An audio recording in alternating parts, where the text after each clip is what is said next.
काँग्रेसचे ज्येष्ठ नेते शिवराज पाटील चाकूरकर यांचं निधन झालंय। वयाच्या 90व्या वर्षी त्यांनी त्यांच्या लातूरमधल्या घरी अखेरचा श्वास घेतला। गेल्या काही दिवसांपासून ते आजारी होते।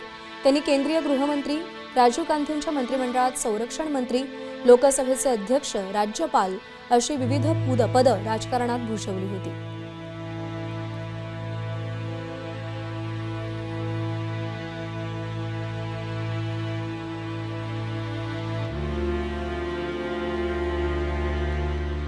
दरम्यान शिवराज पाटील चाकूरकर यांचा ग्राफिक्सच्या माध्यमातून आपण परिचय करून घेऊया। लातूर जिल्ह्यातल्या चाकूरमध्ये 12 ऑक्टोबर 1935 ला त्यांचा जन्म झाला। 2004 ला राज्यसभेवर निवड झाली। मनमोहन सिंग यांच्या मंत्रिमंडळात ते गृहमंत्री होते। 2007 मध्ये राष्ट्रपती पदासाठी त्यांच्या नावाची चर्चा होती, पण डाव्यांनी त्यांच्या नावाला विरोध केला। 1991 ते 1998 दरम्यान ते लोकसभेचे अध्यक्ष होते। 2010 ते 2015 दरम्यान पंजाबचे राज्यपाल होते। इंदिरा गांधी आणि राजीव गांधींच्या मंत्रिमंडळात त्यांनी संरक्षण मंत्री म्हणून काम पाहिले। मुंबईवरील 2008च्या दहशतवादी हल्ल्याची नैतिक जबाबदारी घेऊन त्यांनी राजीनामा दिला होता।